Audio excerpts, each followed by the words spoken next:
A situação é crítica. 81% dos hospitais da rede privada de São Paulo estão com os leitos de UTI ocupados entre 80% e 100%, de acordo com uma pesquisa realizada pelo Sindicato dos Hospitais Privados.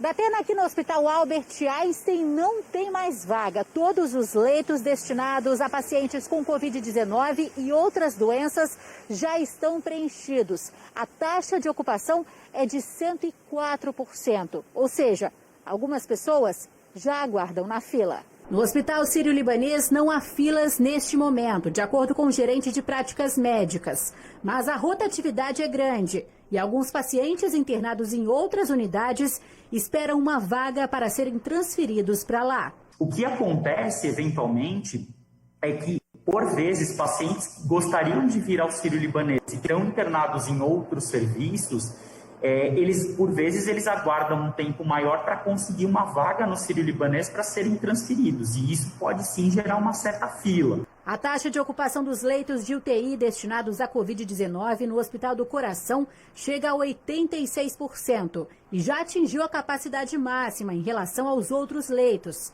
Diante desse cenário, a preocupação é grande, principalmente com o que vem pela frente. A projeção para as próximas semanas, ela merece uma atenção muito grande de todos nós. Nós temos que interromper de forma muito efetiva a capacidade do vírus, a transmissão do vírus, que em algumas regiões do Brasil está crescendo acima do que crescia na primeira onda.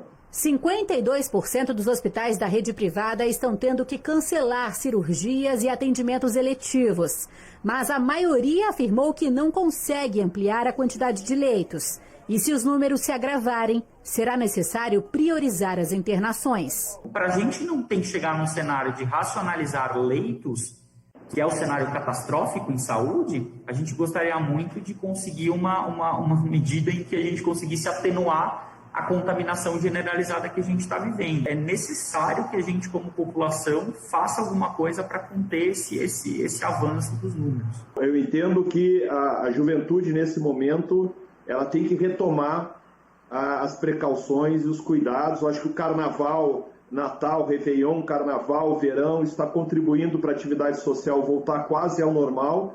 E nós estamos, eu diria, no momento mais preocupante da pandemia. O senhor esqueceu de falar as eleições, mas desde as eleições eu avisei. Não avisei? Então põe na tela aí o eu avisei.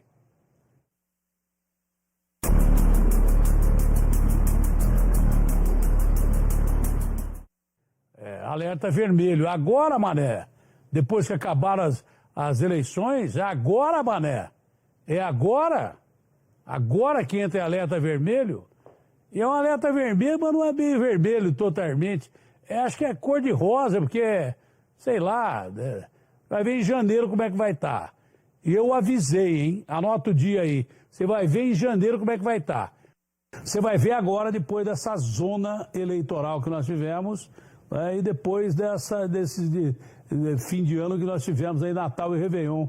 Ninguém respeitou nem zona eleitoral, porque as eleições teve gente pra caramba na rua, muitos locais houve aglomeração, muito político fez aglomeração, foi em culto religioso, foi em encontro com correligionários e daí por diante, foi buscar voto nas periferias e tal, não respeitaram as eleições.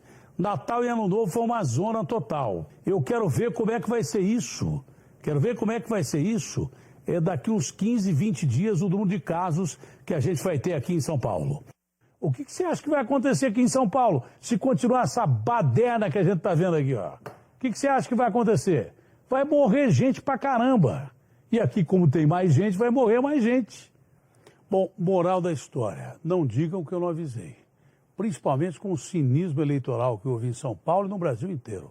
O Dória começou a tentar tomar medidas mais sérias a partir do momento que o Bruno Covas foi eleito. E assim foi no Brasil inteiro, com algumas exceções. Os políticos foram negacionistas, cínicos e deixaram tudo aberto e permitiram reuniões, aglomerações e daí por diante. A maioria foi assim. Meteram o Paulo Bolsonaro, que ele é negacionista, ele é mesmo. inclusive está metendo pau em máscara, não deixe de usar máscara, continue com o distanciamento social, lave as mãos, álcool em gel, mas foram negacionistas que nem o presidente da República. Eles que meteram o pau no presidente foram negacionistas que nem o presidente. Aí nós estamos vendo a situação, eu fiz questão de botar as datas ali, que eu já estava prevendo que isso fosse acontecer, e aconteceu. Ainda mais com as variantes do vírus, que é o erro genético, né? Com essas variantes que nem se sabe se essas vacinas que tem aí combatem essas variantes, precisam ser adaptadas. E por isso o Brasil inteiro está caindo que nem um efeito dominó.